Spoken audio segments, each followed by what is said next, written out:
Kita berbeda, berbeda suku, bahasa, budaya, juga agama. Indahnya perbedaan menjadi kekuatan bagi kita bangsa Indonesia.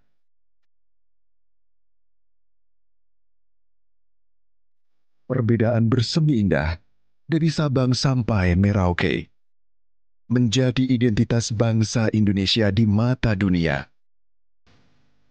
Keberagaman juga meningkatkan persatuan dan toleransi pada masyarakat.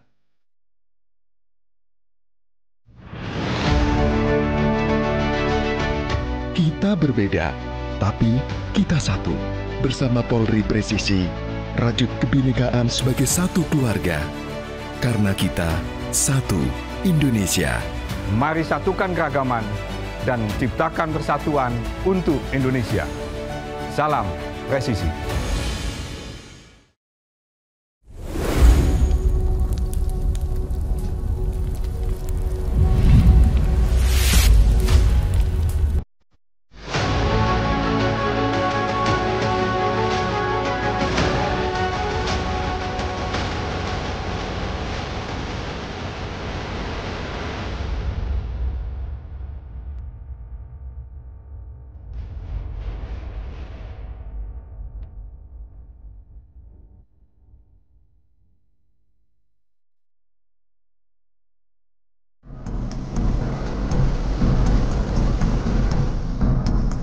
Salah satu kunci berakhirnya masa penjajahan Belanda di Indonesia terjadinya pertempuran dahsyat yang tercatat dalam sejarah pada akhir Februari hingga pertengahan Maret 1942.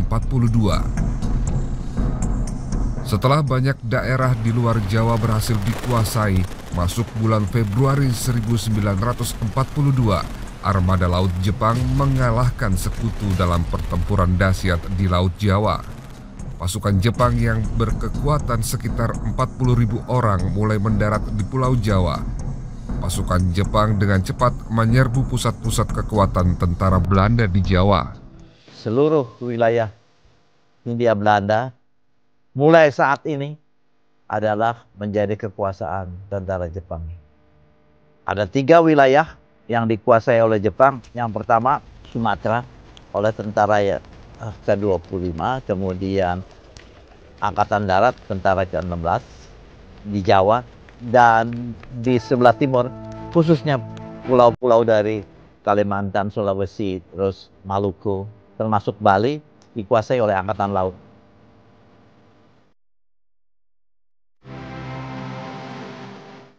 Semarang pun bisa dikuasai Jepang pada 6 Maret 1942.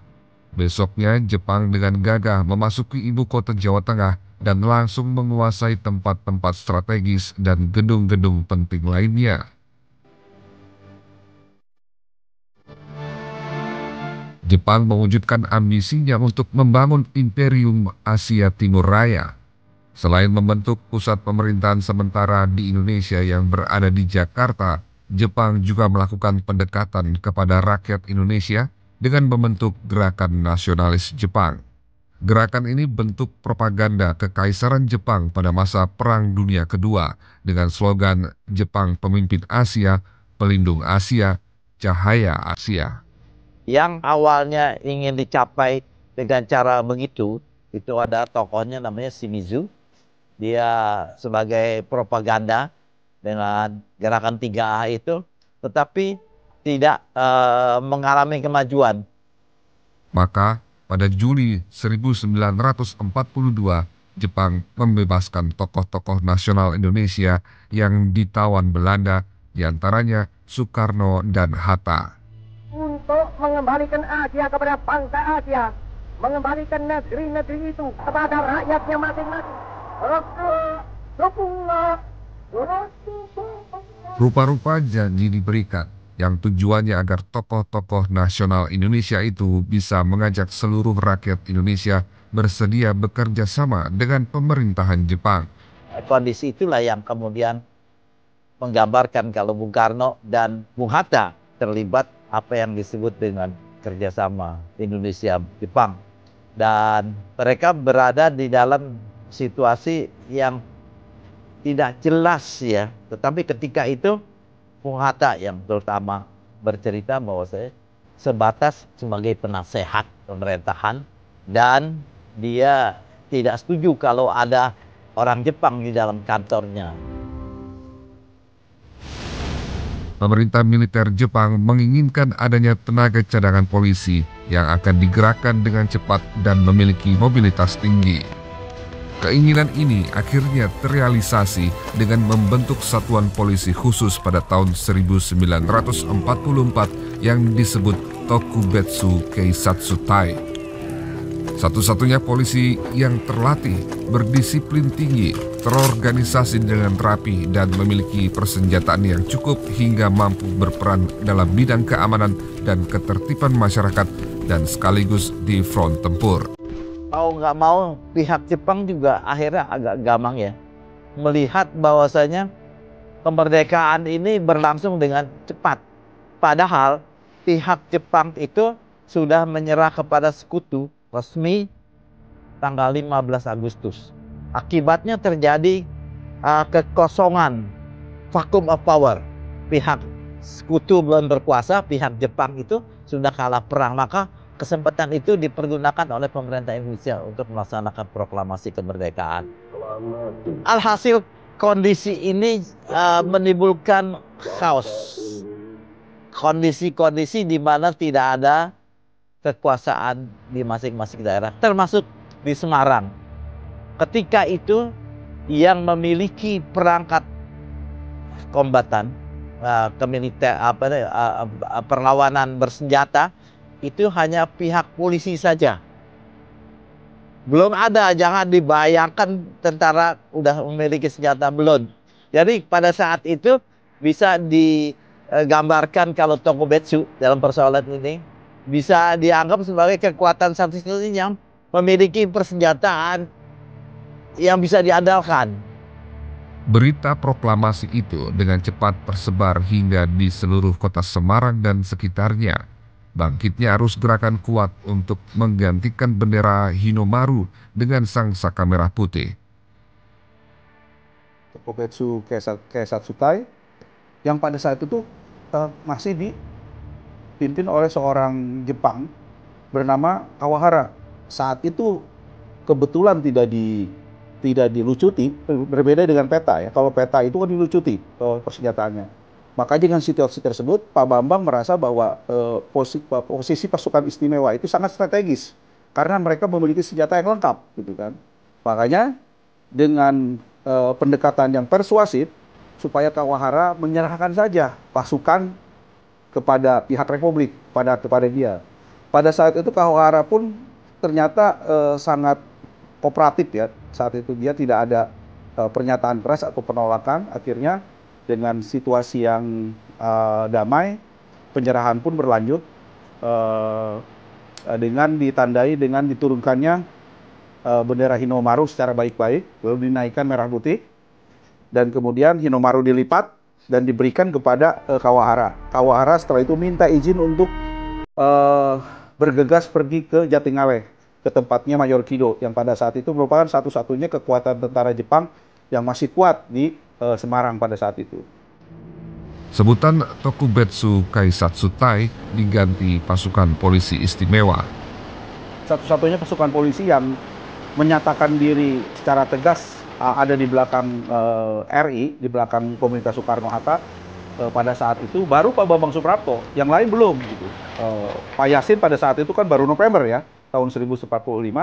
Nah, itu beberapa bulan sebelumnya, 20 Agustus, 3 hari setelah proklamasi, Pak Bambang sudah menyatakan dengan tegas bahwa dirinya pro Soekarno-Hatta gitu.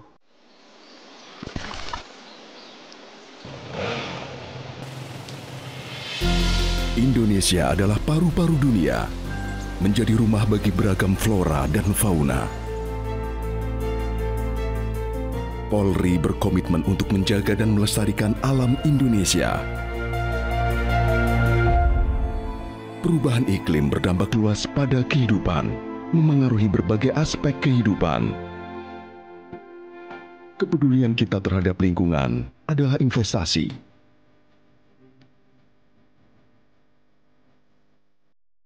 Menjadi warisan terbaik untuk Bumi Pertiwi.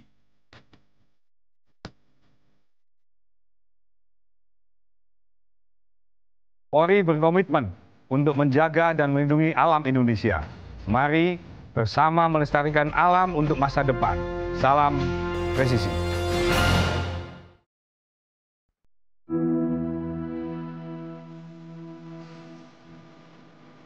Jepang memang salah perhitungan. Yang awalnya dia membentuk Tokubetsu Kei Satsutai untuk melindungi kepentingan mereka. Ternyata setelah merdeka, anggota-anggota polisi istimewa atau Tokubetsu Kei Satsutai yang dari orang Indonesia itu berbalik 180 derajat mendukung kemerdekaan RI. Orang-orang Jepang merasa itu sebagai waktu-waktu yang sangat menakutkan gitu. Bukan hanya sipil saja, tetapi militer pun ketika kelihatan berkeliaran di kota Semarang, pasti itu akan dikerubuti. Akan tiba-tiba akan ada orang yang mengepung mereka gitu.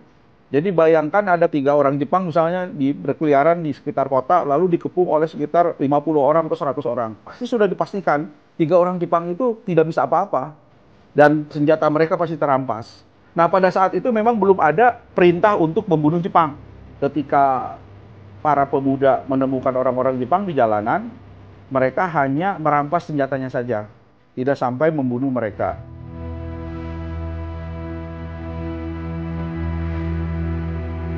Dalam kancah pertempuran 5 hari di Semarang, wilayah Bojong menjadi melegenda.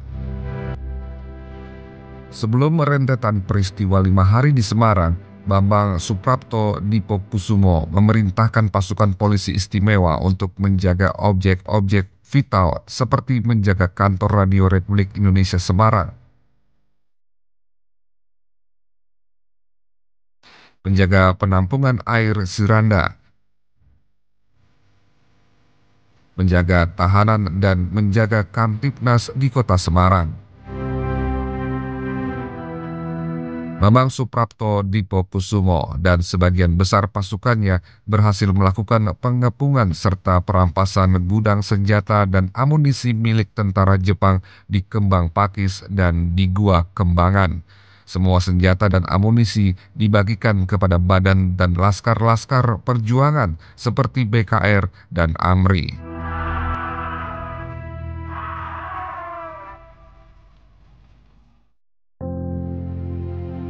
Pada tanggal 7 Oktober 1945, pasukan polisi istimewa di bawah komando Bambang Suprapto Dipokusumo bersama para pejuang menyerbu markas Kido Butai di Jatingaleh. Dalam peristiwa itu, pihak Jepang menyerahkan 160 pucuk senjata. Namun sebagian besar senjata yang lain, pihak Jepang tidak menyerahkan ke pihak pejuang Indonesia. Mereka menemukan bahwa senjata-senjata itu ternyata sudah tidak layak lagi dipakai gitu, dan ketika diperiksa memang tidak ada pelurunya. Akhirnya itu menimbulkan kemarahan dan terjadinya pertempuran 5 hari itu salah satunya dari itu juga, karena mereka merasa ditipu oleh pasukan Jepang yang hanya memberikan amunisi dan senjata ala kadarnya, dan itu pun tidak memiliki fungsi yang cukup baik buat mereka. Kemudian juga terdengar isu bahwa penampungan air di Siranda itu diracun oleh Jepang. Sampai kemudian Dr. Karyati yang mau ngecek keberadaan isu tadi, apakah benar penampungan air di Siranda itu diracun. Sebelum sampai di lokasi sudah terbunuh oleh pasukan Jepang. Itulah kemarahan-kemarahan dari awal bersitegang mengawali pertempuran 5 hari Semarang. Di lokasi lain, kira-kira pada pukul 22 waktu Indonesia Barat, suasana sangat kacau. Tawanan Jepang memberontak melawan petugas dan melarikan diri.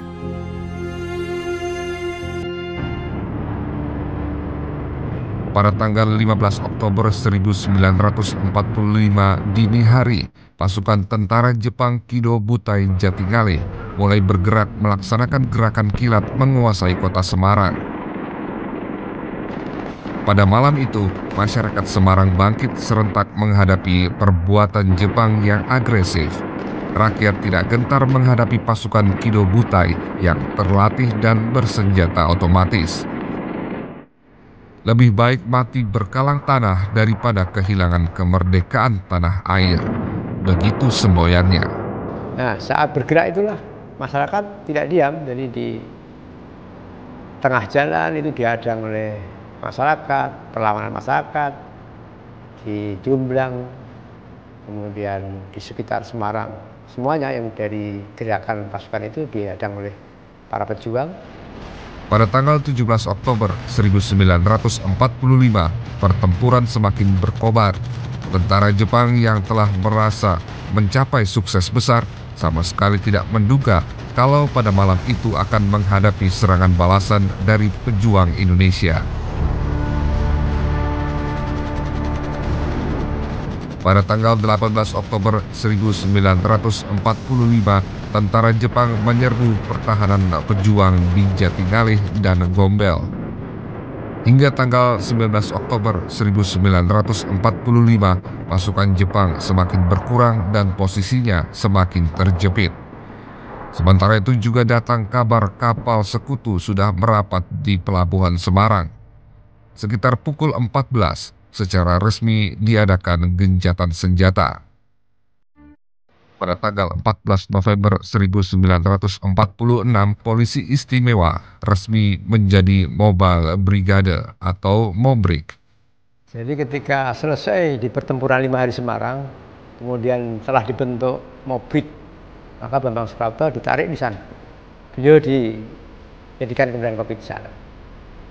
Nah, kemudian ketika itu dia menghadapi agresi Belanda pertama di Banyumas. Perjuangan Bambang Suprapto di Pokusumo terus bergerak hingga mengatasi kerusuhan oleh Partai Komunis Indonesia.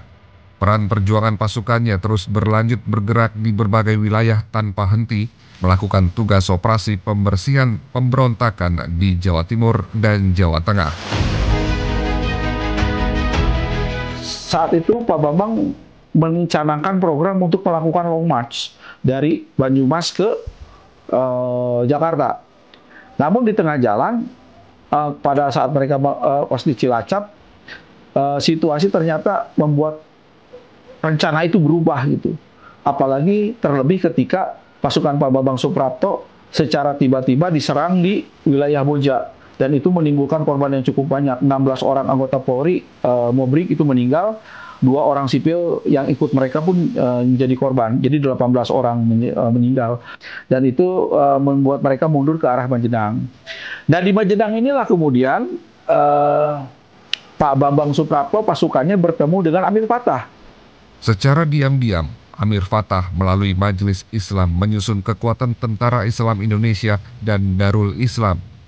Amir Fattah memutarbalikkan fakta mengenai pemerintah Republik Indonesia.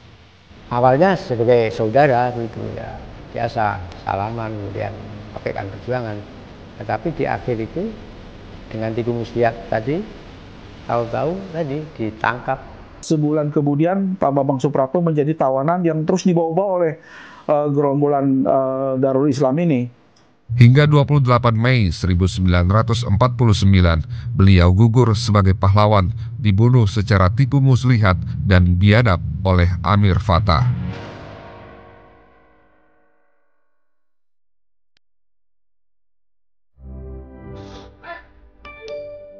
Berita palsu muncul polarisasi dalam masyarakat, kehilangan kepercayaan, dan terjadi gejolak sosial. Polri presisi sebagai cooling system, mengantisipasi penyebaran konten hoax, melakukan sosialisasi dan edukasi literasi pada masyarakat, serta menjaga persatuan dan kesatuan bangsa. Pemilu 2024 harus dipantau dan dijaga. Kita tolak hoax, kita tolak fitnah, kita tolak saling merendahkan, saling menjelekkan, setuju? Stop hoax, saring sebelum sharing. Penyebaran berita hoax dapat mengakibatkan misinformasi, disinformasi, bahkan mengakibatkan retaknya kebinekaan. Cermat dan bijaklah dalam menerima dan membagikan informasi. Salam presisi.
Saya jarang ketemu dengan ayah saya karena ayah saya di front terus. Saya anak pertama, ibu saya sedang hamil dan punya anak kecil.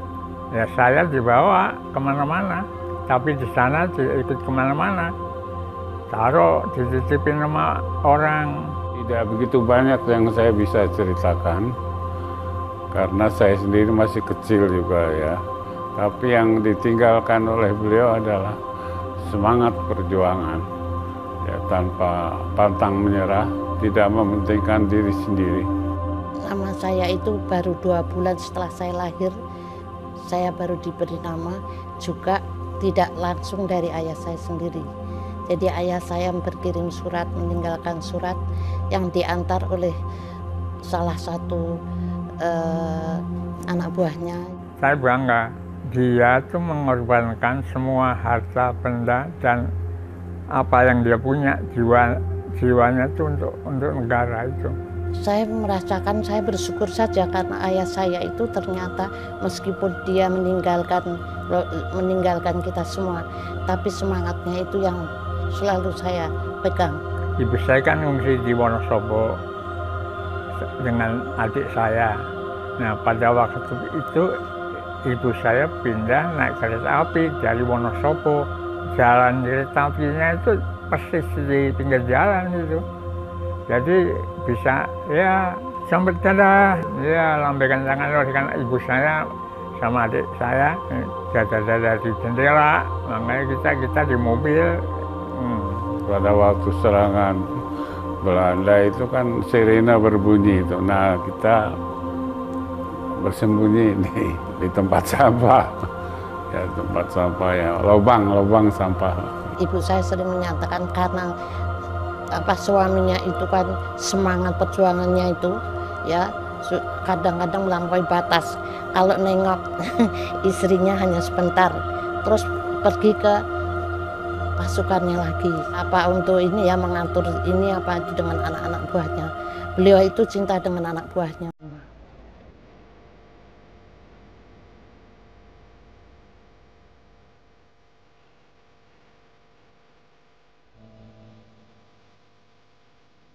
Nama harumnya diabadikan sebagai nama jalan di berbagai daerah Jawa Tengah dan bahkan daerah istimewa Yogyakarta.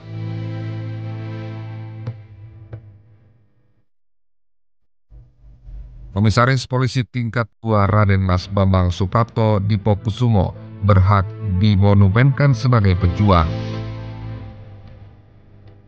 Komisaris Polisi Tingkat 2 Raden Mas Bambang Suprapto Dipokusumo memiliki andil yang sangat besar dalam perjuangan merebut, mempertahankan, dan mengisi kemerdekaan Republik Indonesia.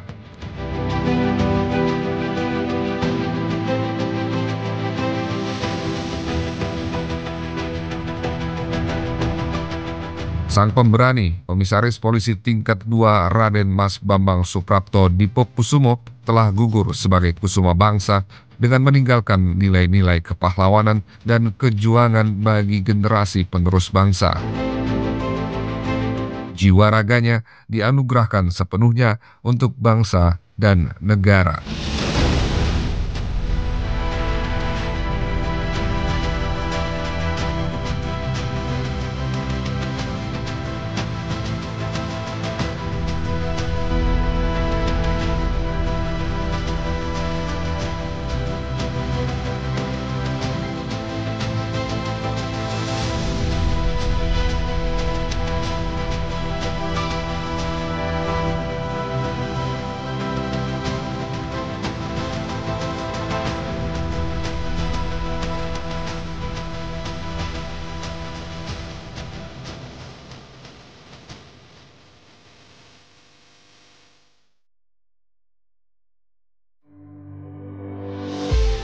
Indonesia hidup berdampingan dalam keberagaman.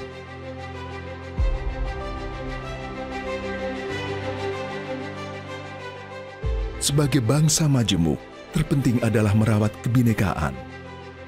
Toleransi menjadi kunci dalam menyatukan perbedaan, menciptakan persaudaraan antar sesama. Mari kita wujudkan mimpi bersama, hidup berdampingan dalam kedamaian dan penuh cinta. demi satu Indonesia.